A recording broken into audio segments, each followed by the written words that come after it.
11th edition is likely arriving next year, so it's time for me to act like a proper YouTuber and wildly speculate about the future of 40k without any real knowledge or insight. However, rather than talk about the stuff I'd like to see, I want to talk about the things I don't want to see for 11th edition. I'm someone who actually enjoys 10th edition. Shocking, I know. So I don't have too many interesting things that I'd like to see changed. I would like line of sight to be base to base instead of true line of sight. I think terrain could be more interesting, even if the layouts are generally fine. The codex rules should be on the app and accessible to everyone, and physical codexes should have more fluff and paint guides, and I think the Road of Dawn tank should be removed from the game for its sins. You know, commonplace opinions that are shared by most people and aren't really groundbreaking. So instead, here are my thoughts on future changes that a lot of people seem to mention that I disagree with. And this first one is a topic that has sparked arguments that have lasted the entire edition and have the community divided.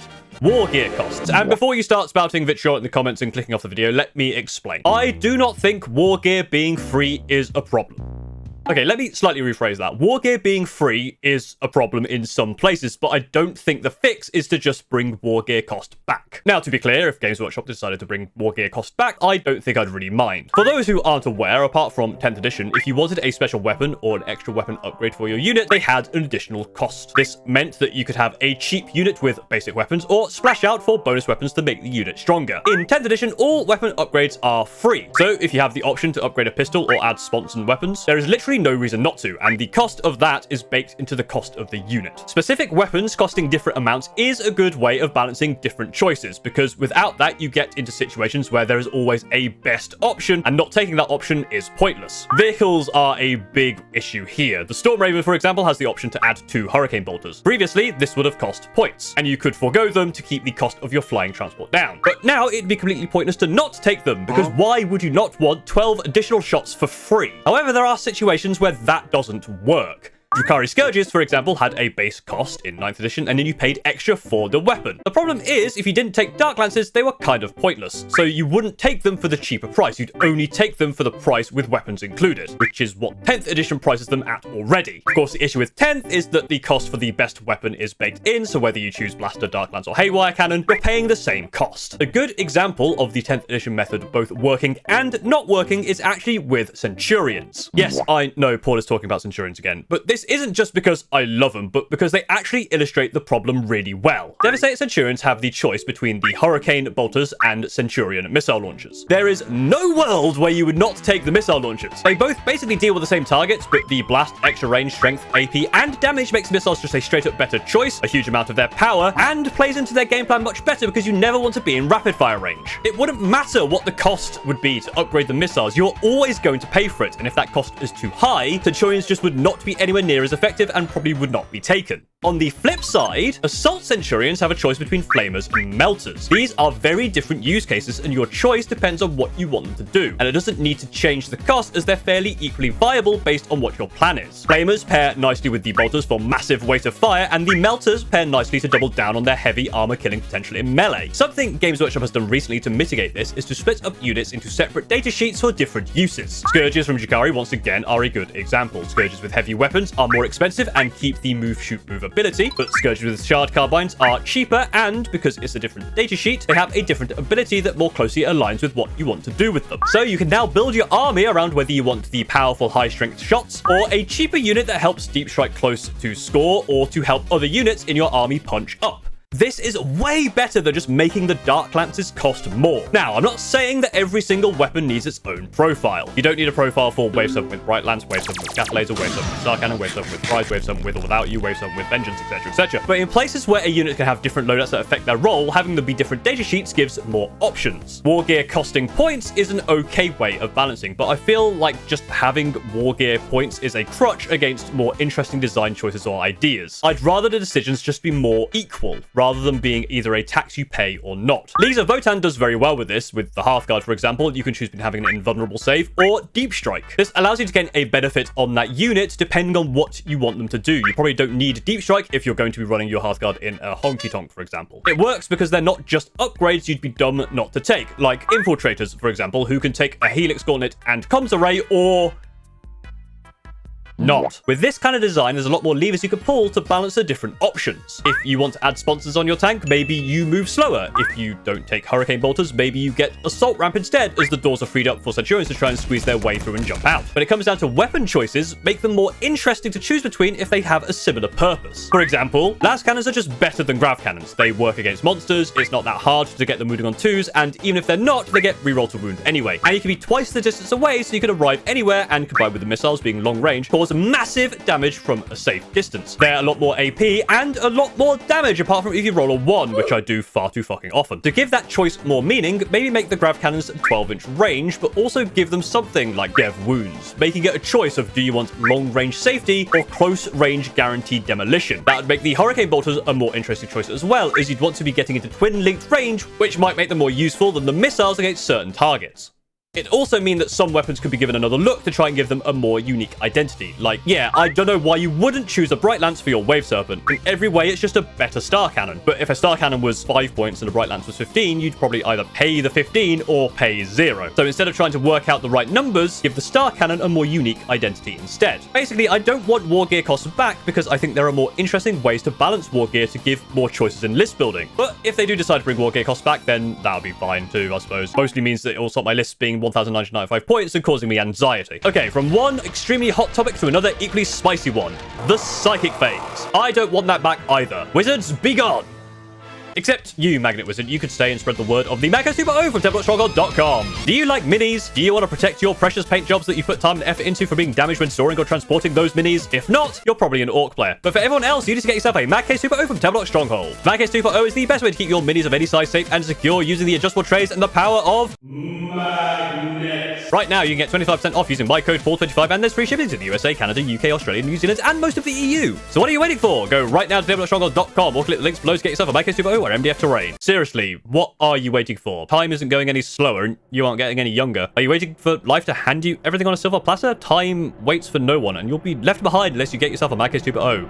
Probably. I don't know, just buy it. It's a good product. I think more people probably agree with me on this one than the previous one, and similar to Wargear, it isn't really a case of just either having or not having a Psychic Phase. There are options. Again, for those who don't know, the Psychic Phase was an entire phase that took place after the Movement Phase, but before the Shooting Phase, where you'd use all your Psychic powers. And those Psychic powers were choices you made from a selection in your codex. Some armies would never use this phase, and others would spend their entire life here pondering how best to bring Sorcerous Annihilation to their hapless opponent. And if you didn't have a way of stopping Psychic, this was basically uninteractable, unlike the Shooting Phase or Fight Phase, where you at least get to, you know, roll some saves. Some people might argue that armies not participating in that phase is fine because there are other armies that are very mono-phased even now, like Tau having basically no melee and World Eaters who think guns are just really badly optimized clubs. However, both of these armies can still interact with those things. A Tau can have a chance to punch something getting into their face, and a World Eater can sometimes find the trigger, and the variance isn't nearly as pronounced as in the Psychic Phase. That being said, the way 10th edition handles Psychic is certainly less than ideal to be diplomatic, and to be undiplomatic, it's kind of shit. But I actually don't mind that Psychic is folded into weapons and datasheet abilities. It allows you to use the same language for Psychic powers as other common actions everyone performs, like shooting a gun, but having to have an entire extra set of rules on how to handle what is essentially the same thing. I want that thing there to be dead, but instead of regular bullets, I'll use mind bullets.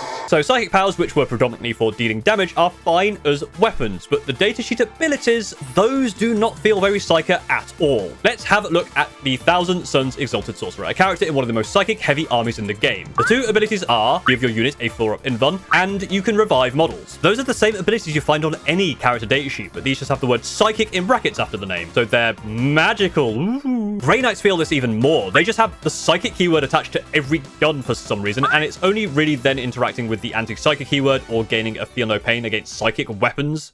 You don't need to bring the Psychic phase back to fix this though, and I think having Psychers be able to do things across any phase is more interesting. To make Psychers a unique thing compared to other units, they should have more customization compared to other non-Psycho alternatives. I reckon what you do is that for characters, at least, you take all of the current abilities and weapons, and instead of having them assigned to a specific character, you get to choose a weapon and 2 abilities, rather than an Exalted Sorcerer on disc or a Phobos Librarian having X and Y abilities. You get to pick which ones you want out of all of these potential choices. That gives them an identity that isn't just adding the word psychic to random places. Also, every psychic weapon should have a hazard option to upcast it for more power. Greynout players, I'll be real with you, this doesn't really solve any of your problems. I don't know why Greynouts are so weird. I like that their unique thing is being the teleporty ones, but outside of one detachment, which seems to be Dark Pacts but psychic, it doesn't seem to really provide any benefit. I've got nothing, sorry. But I still love you, Grey Knights, and if you ever get a range update, oh god, am I in danger. Next on my list of things I don't want to see happen in 11th edition is Centurions going to Legends.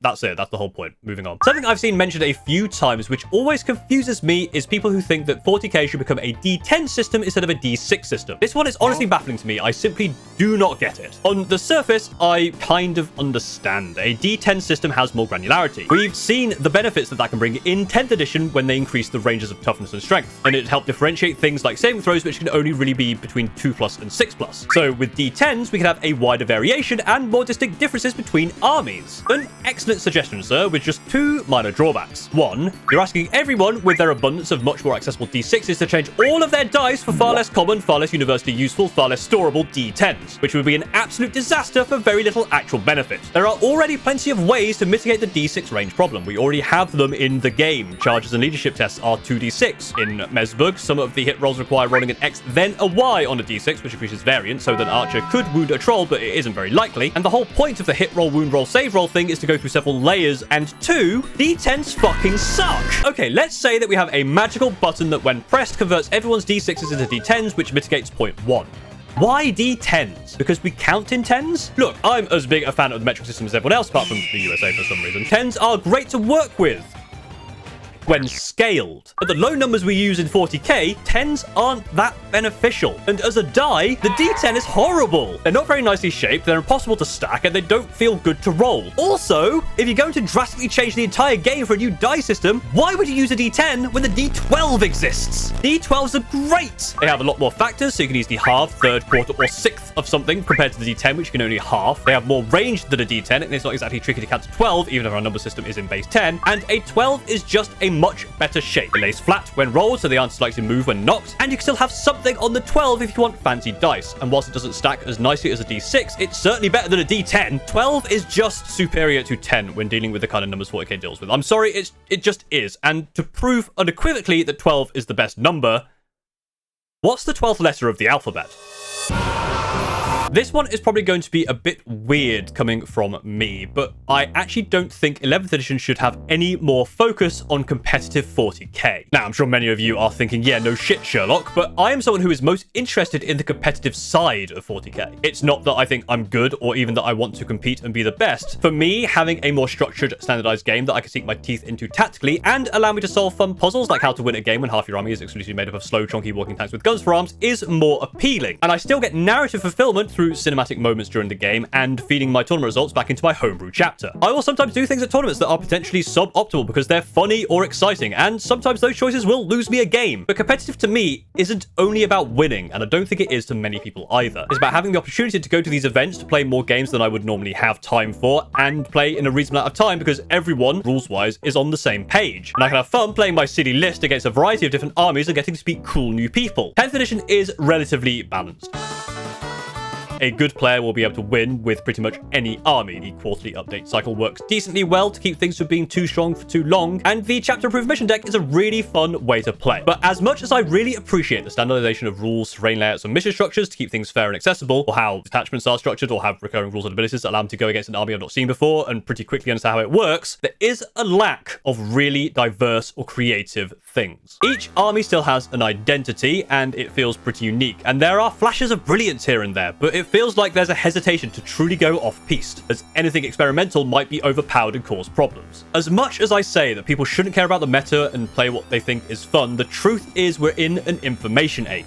This isn't a 40k exclusive issue, but casual isn't really that casual anymore. The skill floor has been raised so far for a lot of things. And I think what causes this to propagate is that people entering the hobby who want to play are going to do the same thing that people who want to start painting do.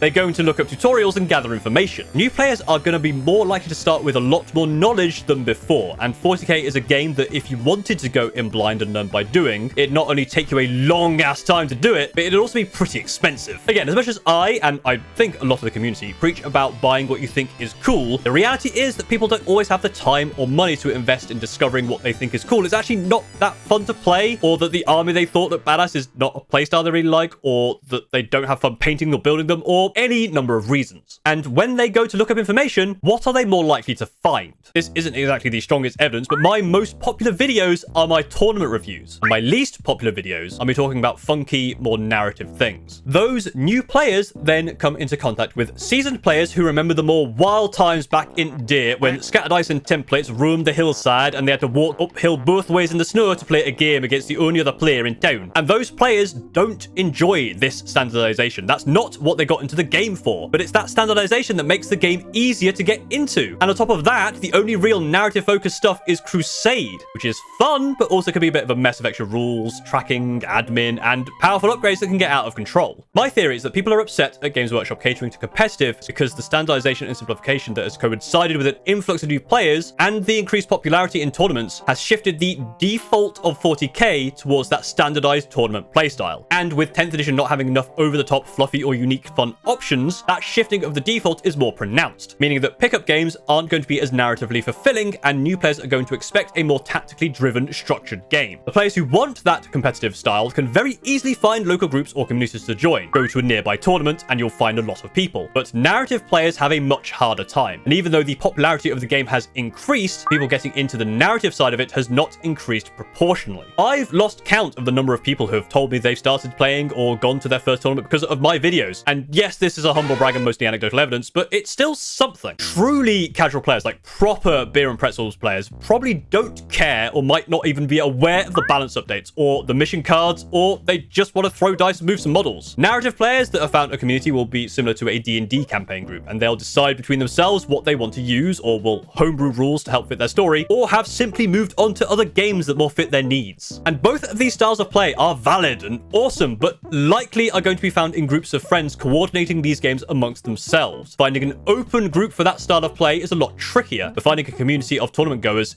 isn't. Going to a tournament has allowed me to make a load of new buddies that I can play Warhammer with, who have also got buddies that they play with, which helps me make more connections. And because going to tournaments is now technically my job, this counts as networking, which means I'm still relatable to people with a real career. If you're someone where there isn't much of a player base nearby and the few players that are there are more competitively minded, it is impossible to play the kind of game that you enjoy. And when you look at your rules, there's nothing in there that inspires you because it's all the same. Yeah, your Speed Freaks army is awesome, it's cool as hell, but your rules are still just surge move, get sustain, get an invuln, +1 to wound, get lethals, calls battle shot. The same stuff that everyone else has. Okay, I mean, that's a little bit reductive, but it's not as far as saying all armies are the same, they all have guns and you roll dice to do damage. That would be like saying every game is a point-and-click adventure game, you point at stuff and click progress. So I don't think that GW needs to focus more on competitive 40k, but they also shouldn't focus on it less. They're doing just fine, or at least they're moving in the right direction. I also don't want to say that Games Workshop should focus on more narrative or casual specifically, as that's not the right way of thinking about it.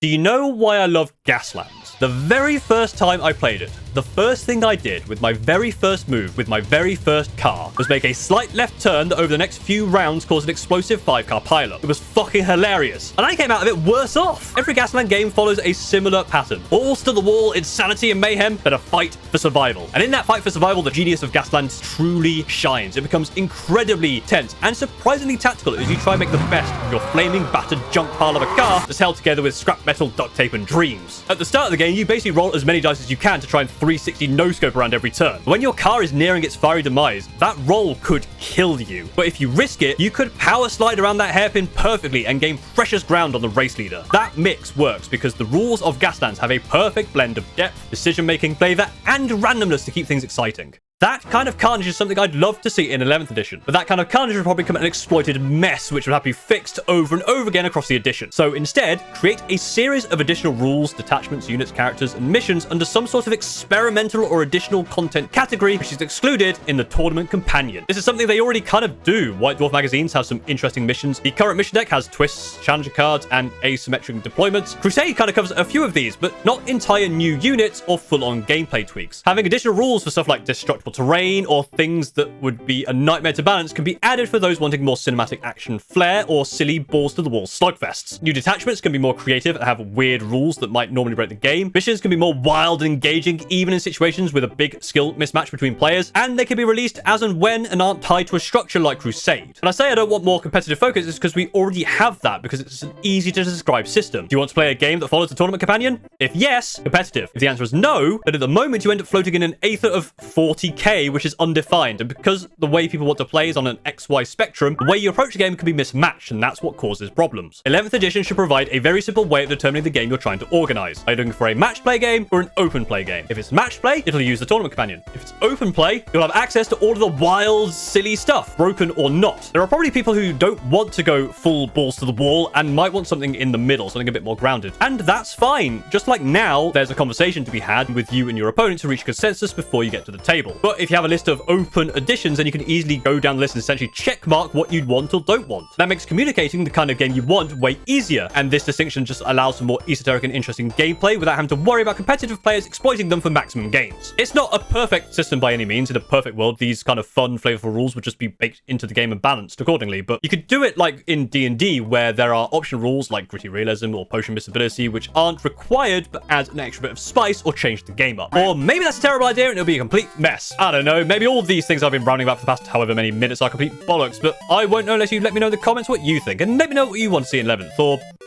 don't. I don't care. You can do what you want, really. It's your life. Just don't be a knobhead about it. For all I care, you can let me know about your favorite recipe, or what music you're listening to, or what celebrity gossip you care about for some reason, or your sports team, or what silly thing your pet is doing right now. I don't know. I'm still talking for some reason. This video is kind of over, but this is the last video of 2025 before I go home for Christmas. And so I've been a full-time YouTuber for over a year now. I think I've got a bit loopy, to be honest with you. At least these names have kept me from the brink of complete insanity and financial ruin, and you can join them by becoming a member or patron, or just subscribe and watch the videos to make the YouTube algorithm happen. I don't know. I'm close to 100,000 subscribers, which is completely ridiculous. And if by some miracle I reach 100k by the end of this year, I don't know, I'll make a guard army. Fortunately, so few of you will reach this far into the video that this challenge won't be beaten. I don't know how to end this video, so I'll probably just cut it off randomly in the middle of a sentence with the explosion sound effect like I normally do. Or maybe I'll do